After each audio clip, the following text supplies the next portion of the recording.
अब auto इंस्टलरी company R K forging की चौथी तिमाही के नतीजे आए हैं।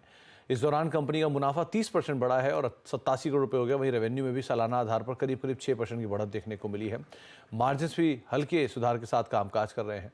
नंबर से बातचीत करने के लिए आरके फोर्जिंग के whole time director Lalit Khetan sir हमारे साथ मौजूद हैं बातचीत करने के लिए। खेतान सर नमस्कार, स्वागत है कार्यक्रम में।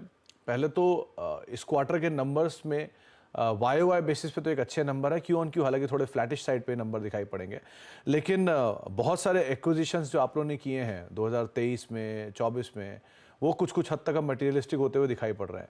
सो ओवरऑल सिचुएशन कैसी रही इस क्वार्टर के नंबर्स की और क्या आउटलुक आप लेके चल रहे हो गोइंग फॉरवर्ड? नमस्कार सुमित जी। 2023-24 में जो हमारे एक्विजिशंस थे उसमें अभी तक केवल मल्टीटेक ऑटो जो हमारा कास्टिंग स्पेस में एक्विजिशन है उसके नंबर्स कंसोलिडेट हो रहे हैं और वो कंट्रीब्यूट कर रहा है हमारी टॉप लाइन में। और जो जेएमटी ऑटो और एसीआईएल है उन्होंने बहुत मार्जिनल कंट्रीब्यूट किया, मतलब दोनों मिला के कंट्रीब्यूशन 10 करोड़ के से भी कम था इस क्वार्टर में। बट आने वाले समय में ये बहुत अच्छा होगा और इन दोनों कंपनियों से मिला के हम कम से कम 50 करोड़ के क्वार्टरली एंटिसिपेट करते हैं आने वाले समय में आएगा और मल्टीटेक से भी कंट्रीब्यूशन बढ़ेगा। सो आने वाला समय टॉप लाइन के लिए हमारा बहुत अच्छा, और इसलिए हम बोलते हैं कम से कम 15 से 20% हम कैगर ग्रोथ करेंगे आने वाले समय में कंसोल लेवल पर।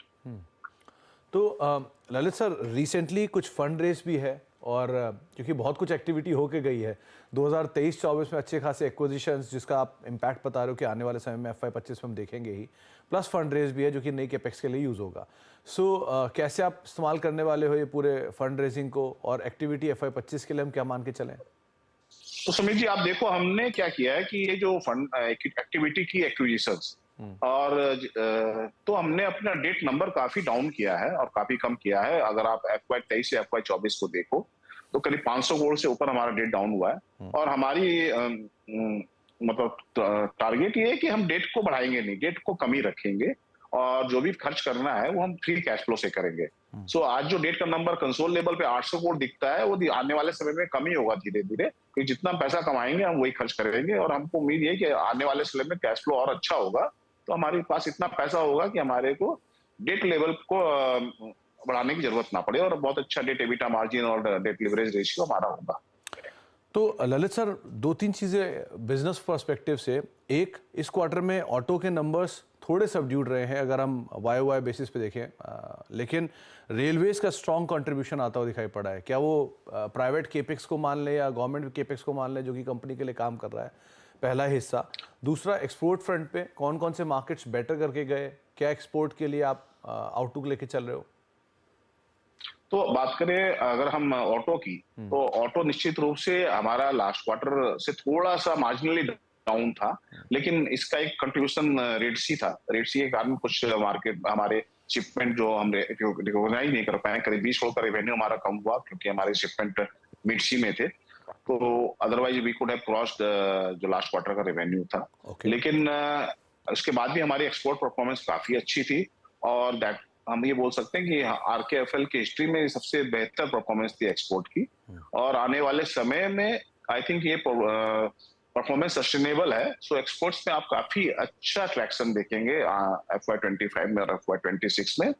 और डोमेस्टिक मार्केट थोड़ा डाउन था in terms of for ancillary, not for the OEMs, ancillary के लिए इन टर्म्स ऑफ डिमांड, क्योंकि ओईएम्स थोड़ा स्टॉक क्लियरेंस में लगे हुए थे तो उसका इम्पैक्ट एंसिलरीज पे आया। लेकिन ओवरऑल डिमांड अच्छी है और हमको लगता है Q1 से ये डिमांड काफी अच्छी रहेगी डोमेस्टिक मार्केट में भी, तो ओवरऑल ग्रोथ अच्छा रहेगा। अगर रेलवे की बात करते हैं तो रेलवे सडनली आरकेएफएल में हम बैक कर रहे हैं गवर्नमेंट के साइड पे जो स्पेंड हो रहा है उसके ऊपर, और जो भी हम काम कर रहे हैं गवर्नमेंट के साथ कर रहे हैं, गवर्नमेंट के टेंडर जीत रहे हैं और उस पर ही हम ये काम कर रहे हैं और हमारे को रेलवे बहुत अच्छा लगता है इस वर्ष के लिए। ओके, तो Lalit sir, going forward auto space के लिए ईवीज एक बड़ा सेगमेंट है जिसको आप लोग केटर कर रहे हो। आपने मेंशन भी किया है कि इसके ऊपर आपका डाइवर्सिफिकेशन फोकस रहेगा, एक्सपैंड भी करोगे उस स्पेस को लेकर, प्लस अपनी नई कैपेसिटीज़ को भी आप फर्दर बढ़ाने वाले हो। तो अभी कैपेसिटी यूटिलाइजेशन किस तरह का है और क्या टारगेटेड एरिया आप मान के चल रहे हो उसमें?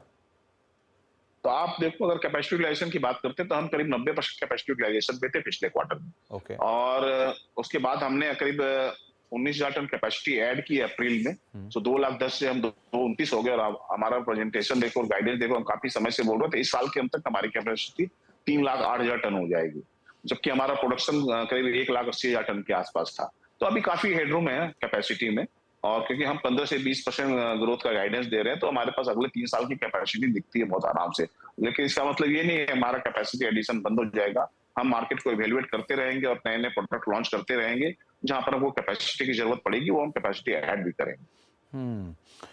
ओके। और जो नए एक्विजिशंस हैं, उनका पूरा इम्पैक्ट आप कब तक, किस क्वार्टर तक एक्सपेक्ट कर रहे हो FY25 में? आपको प्रॉपर इम्पैक्ट FY26 में दिखेगा। FY25 में मार्जिनल इम्पैक्ट दिखेगा, क्योंकि कंपनियां अभी स्टार्ट हो रही हैं, रैंप अप होगा, तो आपको FY26 दिखेगा RKFL full optimal capacity utilisation in all the acquisition. जी, चलिए ललित सर, बहुत बहुत शुक्रिया अपना समय हमें देने के लिए, हमसे चर्चा करने के लिए, और एक बार फिर से बहुत बहुत शुभकामनाएं गोइंग फॉरवर्ड अर्निंग्स को लेकर भी, और जो नए एक्विजिशन किए उनके नंबर्स को लेकर भी। बहुत बहुत शुक्रिया सर, धन्यवाद सुनील जी करने के लिए। RK फोर्जिंग के एक स्टॉक भी लेकर आइए, थोड़ा सा आज फ्लैटिश टोन पे ही कामकाज कर रहा है, और मोर लेस नंबर्स के बाद करीब 1-1.5% के आसपास की गिरावट है, लेकिन बिल्कुल फ्लैट साइड पे आप इसे मान के चल सकते हैं। एक ब्रेक का वक्त हो गया, ब्रेक के बाद लौटेंगे। शिवांगी मैम हमारे साथ बनी रहेंगी, उनसे हम बातचीत करेंगे सस्ते ऑप्शन को लेकर, और कुछ और स्टॉक्स उस पर बातचीत होगी छोटे से ब्रेक के उस तरफ।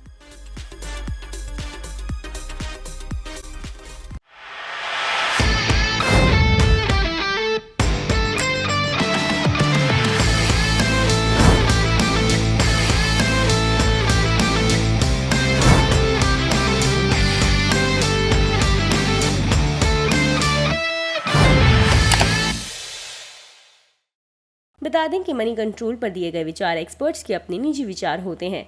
वेबसाइट या मैनेजमेंट इसके लिए उत्तरदायी नहीं है।